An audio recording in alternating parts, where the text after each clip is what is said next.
How's it going, guys? Welcome to TheBlueShifting and welcome to the House of Fata Morgana Reincarnation.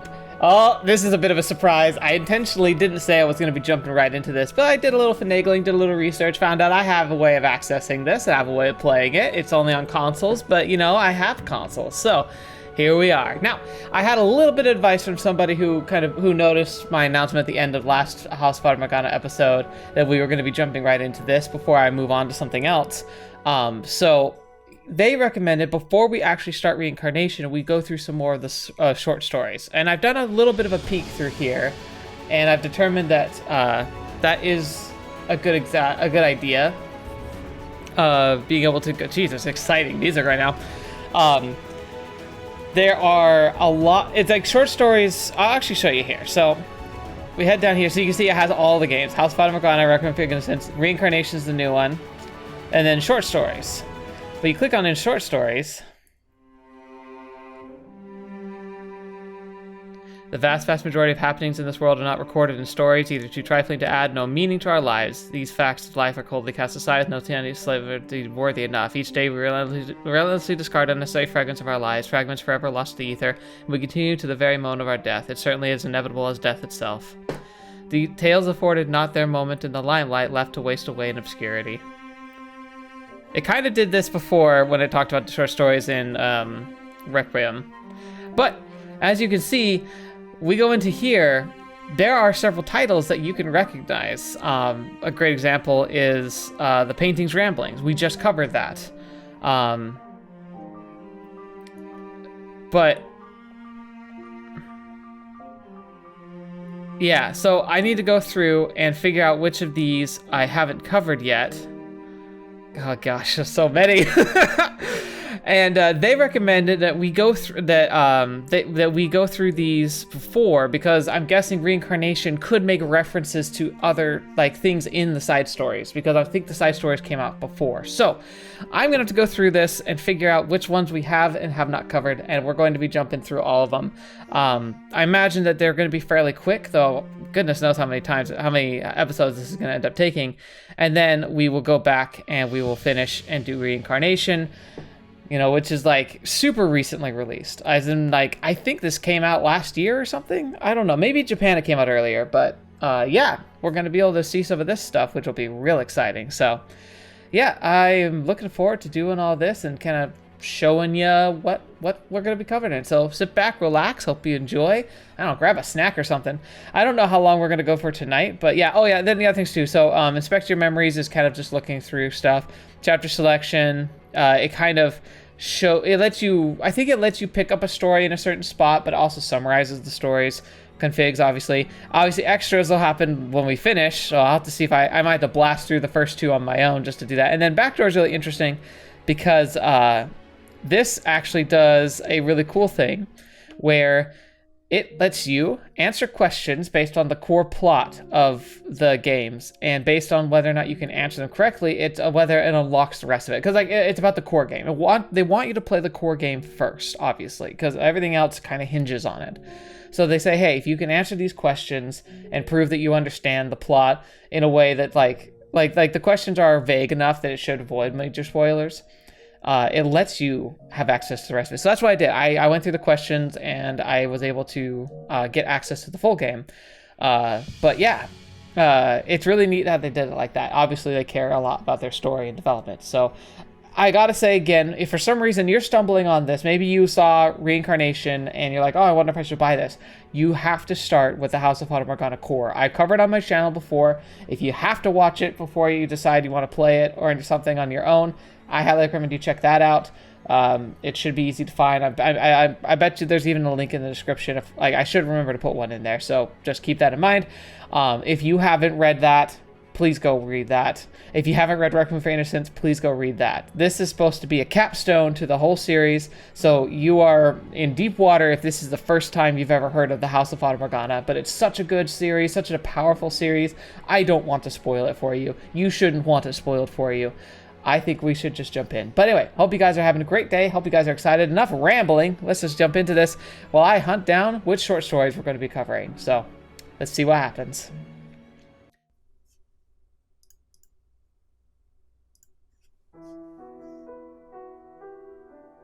1. Lost. Master, I was wondering if I could ask you for some time off. One autumn afternoon, a young maid stood in Jacopo's study, requesting a vacation, effectively signaling her intent to quit.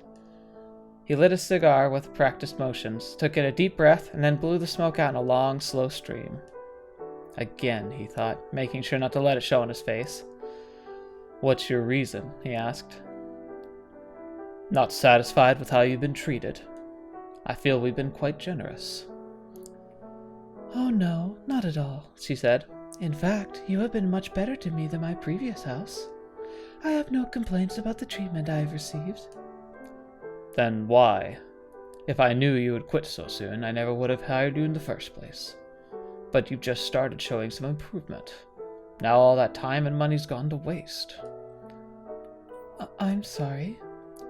"I'm asking for a reason, not an apology," he said, his voice a mixture of exhausted, irritated, and scolding that only made the girls recoil further. He let out another heavy sigh. "Are kids these days all this soft? Jeez," he thought. Another complaint to add to the mountain of build-up, and locked inside.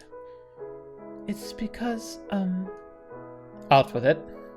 You know I don't like it when people aren't straight with me." The young maid looked up at her master apprehensively. His dark brown eyes seemed to pierce straight through her soul, making her feel like she was being squeezed from the inside out. Other maids had told her he was a lot softer than he used to be, but she couldn't imagine that at all. He was a rich, unmarried, testy man in his 30s. Everything about him was terrifying. And despite that, she was willing to face up to him and beg to quit because there was something even worse in the mansion. "The head maid scares me." Jacopo raised an eyebrow. He had been expecting her to say he scared her. "Did the head maid do something to you?" he asked. "No, she didn't." "Then why?" Ash fell from Jacopo's cigar. His irritation levels were rising. The young maid looked up at him, fear in her eyes. "Are you not scared of her too, Master? Her appearance never changes at all." The past few years, there had been an increase in maids quitting for vague, non-specific reasons, and he finally had his answer. When Jacopo purchased the mansion, he was 22 years old, taking his first steps to expanding his family's influence to the new world. Expectations for him were high, and the pressure was almost suffocating, but he was still an optimistic, ambitious young man at the time. He had to do this. He had to do it right, and it was that determination that allowed him to maintain the softness of his heart beneath the tough businessman demeanor. Which was probably what led him to hiring the mysterious maid he found in his newly acquired estate. She was there when he first stepped through the door, calling him master and showing him around the property. Then, once she was done, she started working. Jacopo wasn't sure what to make of the woman, but she seemed to know what she was doing, and over time, his suspicions slowly transformed into respect. Where's your master?" he asked. "My previous master passed away," she said with perfect smile. "As the new owner of this mansion, you are my current master." Assuming that meant the previous owner had just made no arrangements for her to transfer anywhere after he passed, Jacopo decided to let her stay and work as she wished. It was the responsibility of those with power to give work to those without, and he felt some satisfaction in taking her in. And for more than 10 years, she did the work almost flawlessly. And as long as she wasn't causing trouble, he didn't see any reason to pry into personal matters. How long she had been here, why she worked as a maid, or even who she was, he never bothered asking her anything. But now, he was 35, and the maid still looked to be in her early 20s, just as she had the day he arrived. Jacopo leaned back in his chair, staring absently at the ceiling, watching the smoke from his cigar waft upwards. The young maid, who was long gone, probably living with her family. He'd considered introducing her to a new house, but he'd had so many maids quit on him he was running out of acquaintances to voice them on. There was a knock on the door. He leaned forward and said, "Who is it?" "It is I," came the voice of the head maid. He called her in, and the woman who stepped through the door was indeed identical in appearance to 13 years prior. She floated gracefully to the center of the office, not making a single sound. He felt almost like he was watching a ghost. I mean, he was. "One of the younger maids left today," he said, "so I wanted to discuss with you how we should proceed redistributing the work." "I leave that to you, as always. I'll take care of finding a replacement." He... Oh, sorry. He said that. I'll leave that to you as always. I'll take care of finding a replacement. Yes, master, she said with a bow. Usually that would be the end of the discussion and she would dismiss herself. But for some reason she stood there unmoving, her deep, unreadable eyes of jade locked on his. What is it? He asked with a frown, mildly uncomfortable. Have you considered dismissing me? She said, wearing the same faint smile she always had on. Her face was like a perfectly carved mask. I know the maids have been quitting because of me. They've seen what I look like, and so rumors have been going around. The young girls are especially impressionable, so they are more likely to believe them. Have you considered dismissing me? Jacopo tapped his cigar against the ashtray on his desk, then leaned back in his chair. He had considered it before, but he always came to the same conclusion. Every other maid could quit and it wouldn't slow down the work as much as losing you. Oh my, you think quite highly of me. I know a capable worker when I see one, and you're more than capable. Hell, sometimes I wonder if you've been doing this job for hundreds of years. My, she said, her smile widening. You jest. If I had been a maid for hundreds of years, that would make me a ghost. Well, aren't you? He almost said. 5 or 6 years ago, he might have been able to chalk it up to good makeup, but 13 years wasn't something you could just hide like that. Jacopo didn't like the talk of ghosts or the supernatural or any of that nonsense, but it had reached a point he simply couldn't think of any natural explanation. Why don't we have a little chat? I'd like to get to know you a little bit about you. Her eyes went wide at his proposition. It had been a while since she'd seen her make a face other than that pristine smile, but even her surprise seemed artificial. With her, only the most restrained of emotions came across as genuine. Is it going to rain tomorrow, master? You have never shown interest in me before. Indeed. You might want to set your overcoat out. Now, what was it you wished to know? What are you? He asked, not dancing around the question. The head maid gave a little giggle in response. I am but a mere maid, master. Yeah, that's about what I figured you'd say. Next, who was your previous master? He was a very precarious man, drifted between man and beast. What the hell's that supposed to mean? Doesn't that sound like a very good master to me? Did he even pay you? No, sir. The house was in shambles at the time. He let out another long stream of smoke. What on earth was she speaking of? When he had bought the property, it was a little outdated, but otherwise in good shape. If he took her at her word, that would have been at least 30 years ago. He wanted to press her further, but he knew she would just laugh and brush the question aside, although she is answering honestly, which is kind of funny. So he took another puff on his cigar and asked, "And who was before that?" The father of 2 adorable little children. He was rarely at the house, though, so his wife, son, and daughter served as my masters. They were a noble family. They treated me quite well. I didn't know nobility lived here. My, you believe me, master? You believe me, master? Oh, so you realize this sounds ridiculous, do you? I understand it may seem somewhat unbelievable to you, yes? Well, I'm not completely taking you at your word, that's for sure. This is just a casual conversation, after all. I know we're all prone to some embellishment. So, who was before that? The sibling's grandfather. He was the man who taught me how to be a maid. He loves roses and would often go out to admire the flowers with him. Jacopo twitched at the word rose, a reminder of the great mistake he'd made years ago. Oh, so this is well after the events of the story. He snuck a glance at the window, closed his eyes, and whispered, "I see." All right, he continued. Who was before that? Before him was... Her gaze drifted upward, and then a rim formed around her persona, barely perceptible, but it didn't slip past Jacopo's notice. She still wore that eerie, flawless smile, but hair-thin cracks had appeared in her jade eyes, allowing a carefully hidden murkiness to seep to the surface. For a split second, she seemed to be wearing her core, looking out toward a faraway land she could never reach. And then it was gone just as quickly. Before him was my dearly beloved, whose return I am still awaiting. For that reason, I hesitate to call them my master.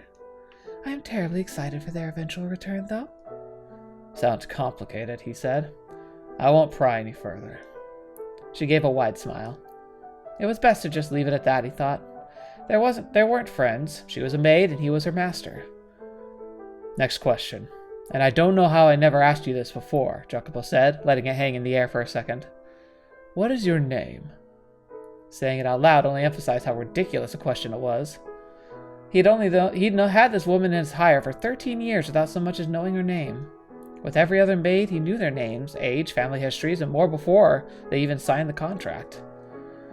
But her, he never had a contract for her in the first place, which was unthinkable for a man who didn't even allow himself to make the smallest of mistakes. He had no idea how he could have let this happen. The only explanation he could think of was some unnatural power diverting his attention from it. My. You can simply call me the head maid as you have all these years. I'm the master of this house, and I'm telling you to tell me your name, he said in his unflinching business voice. To which she gave him the same smile as ever. And then, when she offered him a name she believed to be her own, the air in the room seemed to crack. My name is Morgana, master. Jacopo's eyes went wide. While he wasn't as prone to shouting now as he had been in his emotionally troubled 20s, that was enough to push him over the edge. No, it's not, he yelled, unsure why he was so certain. There was another crack in the air between them. He lurched out of his chair, and force sending it toppling to the floor. She, meanwhile, looked only mildly surprised. No, that name doesn't belong to you. Oh my, then whom does it belong to? She giggled. Every second he spent in the presence of that stony smile felt like a knife to the heart. By any reasonable measure, she was in the right. He had no place to deny someone else their name. But deep down, he just couldn't accept that name belonged to her, the head maid. Master, your hand. He looked down to see his fist clenched around the still-lit cigar. The faint smell of burnt flesh rose up from it, though he didn't even feel the heat. Jacopo threw the crushed cigar to the ground. He had no idea why hearing of such a single name had sent him into such a frenzy, and not having an explanation only agitated him further. I think that's quite enough conversation for one day. Please, just... Oh, that was her. I think that's quite enough conversation for one day. Please just call me the head maid, as you always have. Now do excuse me, master, she said, and Jacopo could only watch in silence as she drifted out of his office. Jacopo's wife's bedroom was on the second floor, next to his own. Specifically, the room she had used in the early days of their marriage. In response to information she shared with him by a good friend, which he trusted blindly, he had moved her to the first floor. And then, still unable to trust her, he had relocated her to an entirely separate building on the property. Her room on the second floor had remained untouched since her disappearance. Knowing she was sensitive to sunlight, he'd had heavy light-blocking curtains installed on the windows. And then, so the rooms didn't feel too gloomy, he'd had it furnished with white fabrics and light wooden furniture. And it was all still there. He included the room in the maid's daily cleanup duties, but many of them considered it a waste of time, so occasionally it would be neglected. In the past, he would have yelled at them for that, but now he just gave them stern reminders to do all their assigned work. Which worked, though he couldn't tell he could tell they weren't pleased. No one actually believed his wife would ever come back. After losing everything at the age of 26, he'd set out in search of his missing wife, both with his own 2 feet and by hiring private investigators to look for her all across the globe. But even after so many years, he had nothing to show for it. Jacopo was beginning to think himself that she would never be back. But he wouldn't give up, for any reason. She had waited steadfastly for him, even after being broken mentally and spiritually. So he had an obligation to do the same. It wasn't worth much, but it was the least he could do for her, being the one responsible for hurting her so. He wished to have just one last chance to see her again and atone for all the damage he had done. That was the only thing keeping him alive, now that he had nothing else. He stood quietly in his wife's bedroom. On the desk sat her, fetch, I forgot how to pronounce this. Phenexcoscope, yellowed over the years. He could still see her calling it her Phenexcus wheel, with a gentle smile on her face. The same smile had stolen from her and crushed under his feet. It's a pleasure to meet you. He could hear her voice as clear as the day they had gotten married. Hers was a soft, almost musical voice, the sound of which he would never forget. It's a pleasure to meet you. My name is Michelle. They first met on the day of their wedding in the waiting room.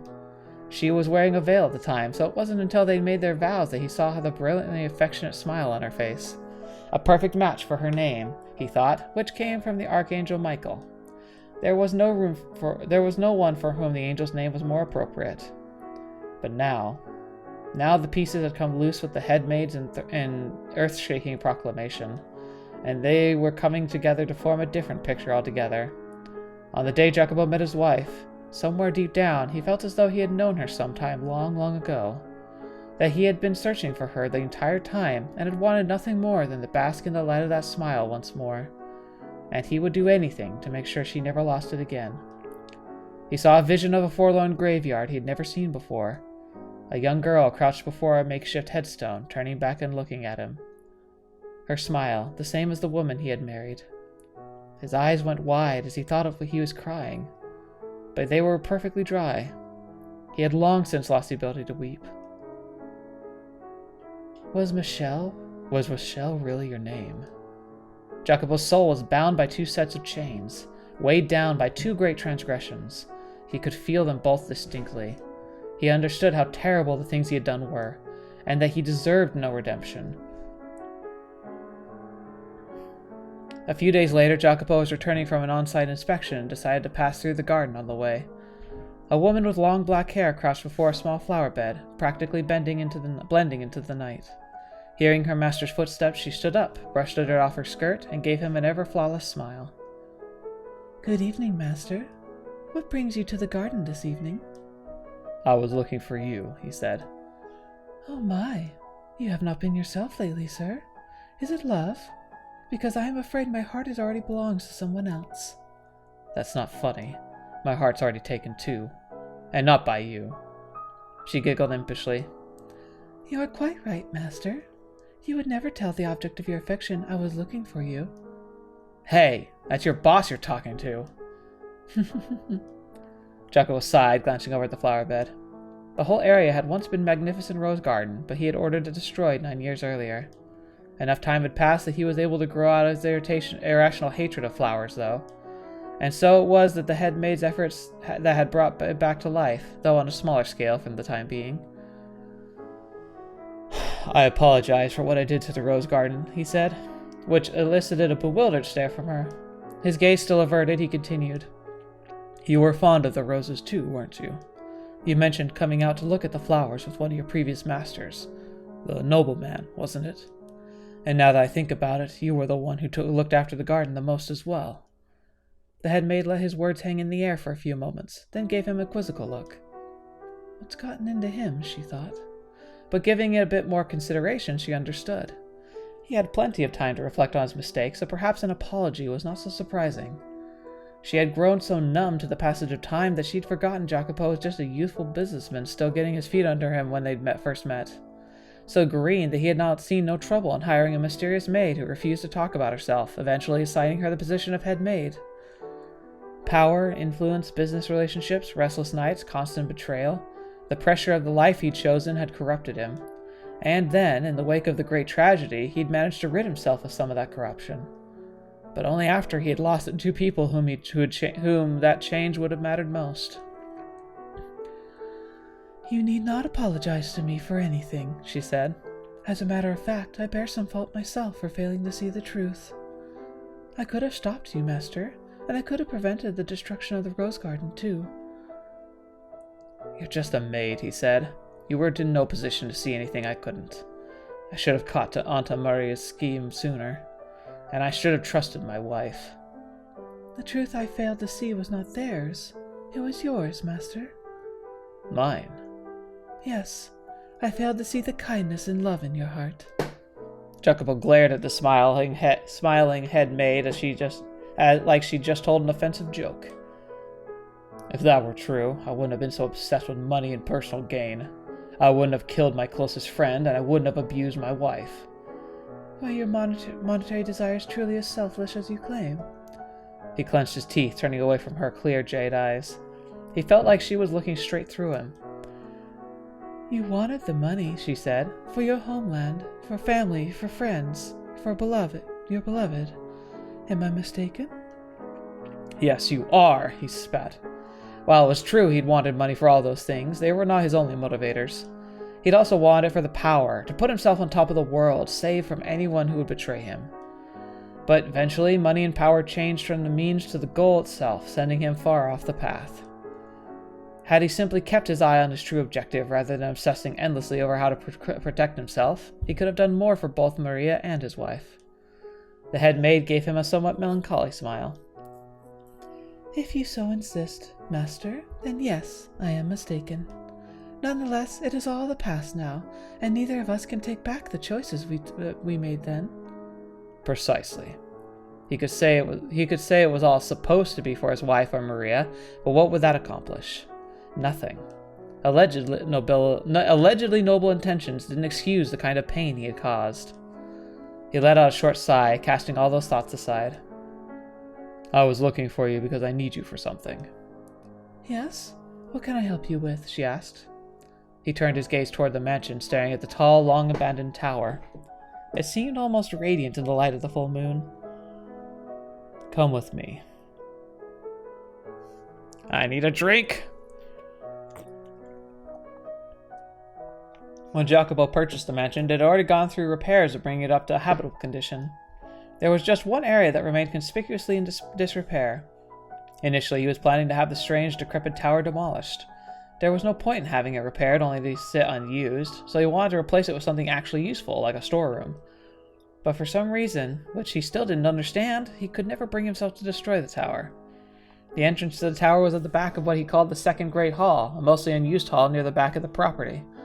There were rumors among the maids of strange sounds and ghosts and blood dripping from the ceiling, going as far back as when Maria was still alive. Back then, he recalled telling her it was all nonsense, and that he had no interest in new women's little ghost stories, but the truth was, something did seem off about the hall. Not in a frightening or unsettling way, though. Being there, he felt smothered with guilt and shackled with sorrow. So he avoided going to the Second Great Hall as much as possible. He hadn't even had the lights installed in the hall, so stepping through the door felt like entering an entirely isolated realm of darkness. Jacopo and the head maid each carried oil lamps that lighted their way through the hall. At the far end stood a door not opened in countless years. Just an ordinary wooden door, though, with a simple lock, not a heavy metal one with a complicated 3-key lock. As he unlocked the door with his master key, the head maid whispered, "Why did you bring me here?" She considered following it up with, "Were you too scared to come on your own?" But even she couldn't bring herself to make light of some things in the tower's presence. I started paying more attention to you recently after the last maid quit, and I noticed when you're not focused on something, you're looking towards one of two places. The former Rose Garden, or this tower. So I thought it would be best to bring you in with me when I came to see the tower. I see. The inside of the tower was black as the abyss, even darker than the hall leading to it. The light from their two oil lamps revealed a long spiraling staircase leading up. And something stirred in the long frozen heart of the head maid at the side of that staircase. Jacopo set a foot on the first stair, pressing down on it hard in several places. It let out low creaks under his weight, but didn't seem in danger of breaking. That said, it was still an abandoned tower at night, and nobody knew where they were here. This was a terrible idea that could go wrong at any time, and he knew it. Watching him slowly climb the stairs, the head maid's chest grew tight. For an instant, she wasn't seeing him, but someone else. They were holding her by the hand, running up and up and up. "Why did you want to see the tower?" she said, trying not to bring herself back to the present. Hell if I know. She tilted her head. He almost never acted without a clear reason.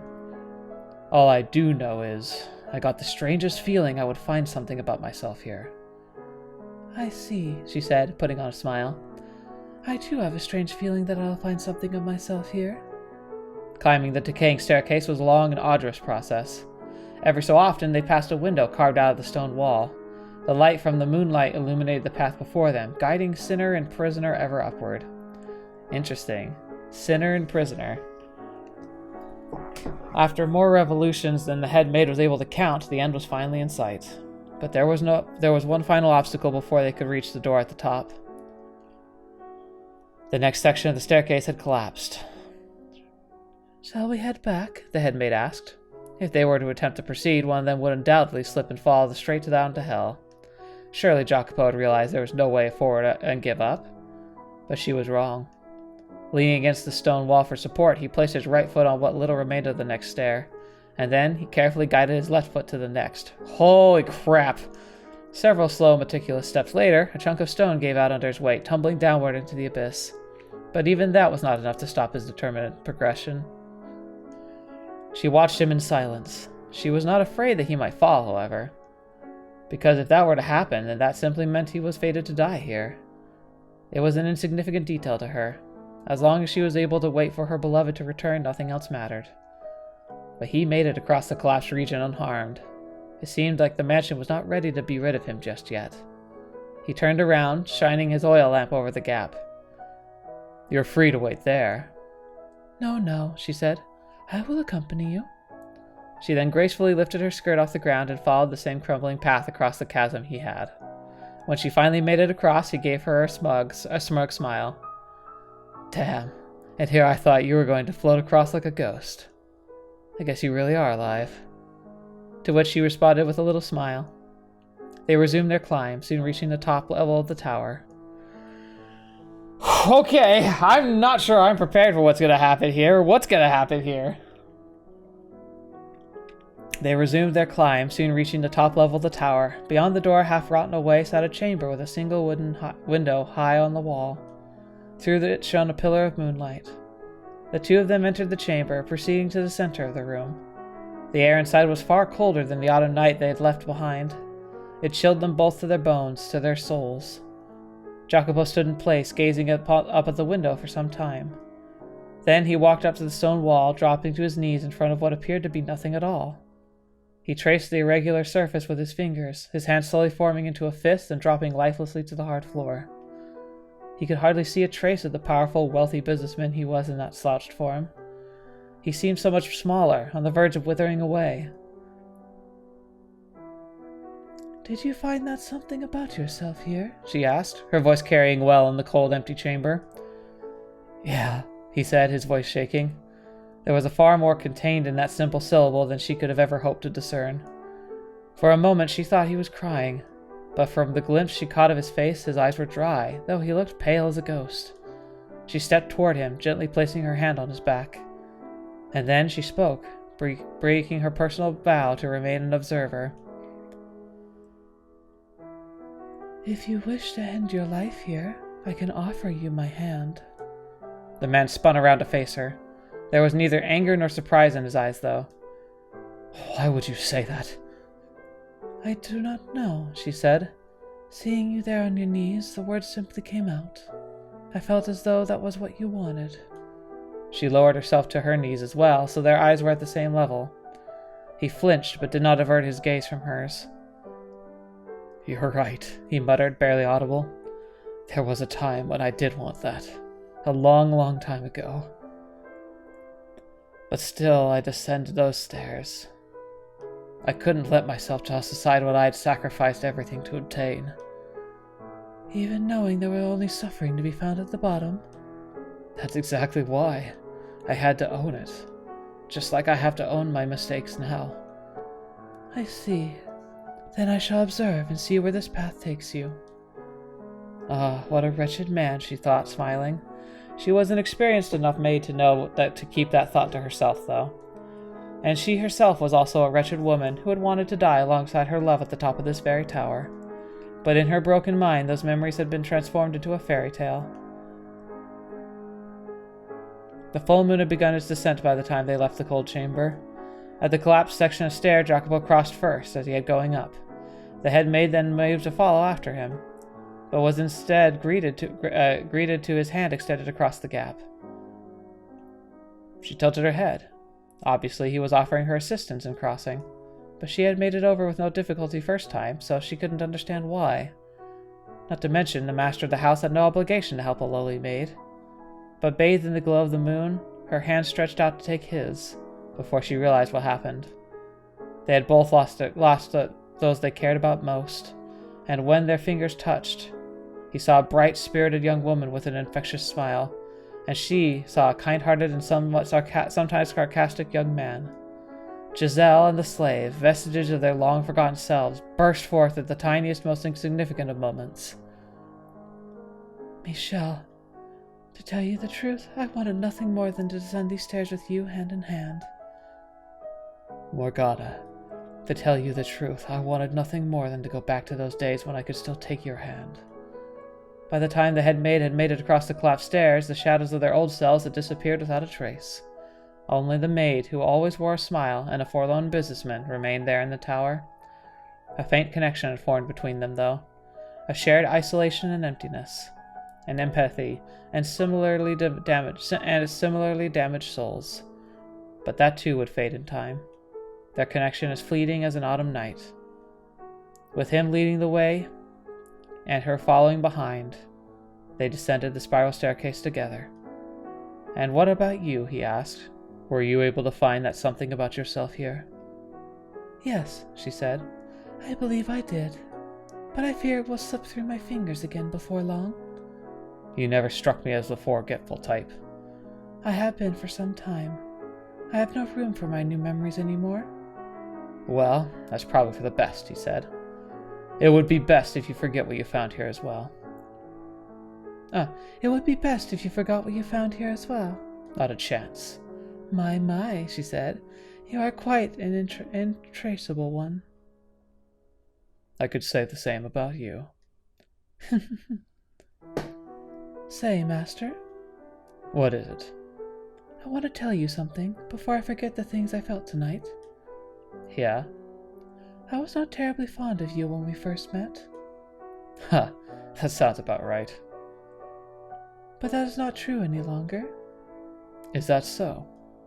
It is. The truth is, I thought you were creepy as hell at first. Didn't even want to look at you. That sounds about right. But that's not the case anymore. Is that so? Yeah, it is. Dang.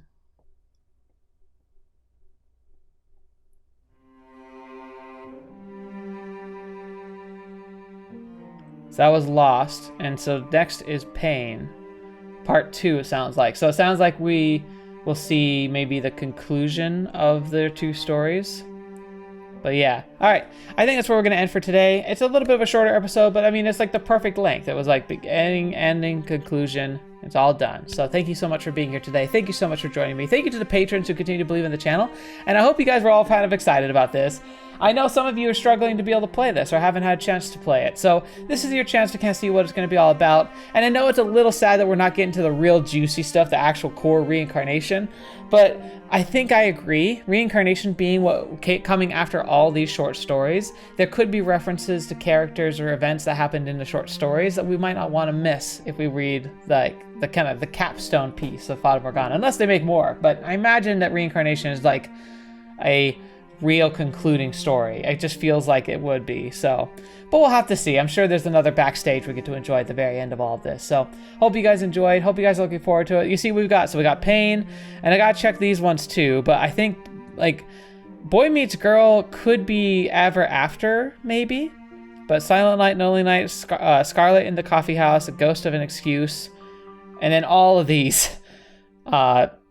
I don't know if all of them are going to be repeats or not, but like it seriously looks like there's just so much to explore. So we're going to be doing this for a while yet. Hope you guys aren't tired of Fata Morgana, because I'm not. We're going to keep going. So thank you so much. I appreciate your time here. And until the next video, watching me up. See me in next. I'll see you there.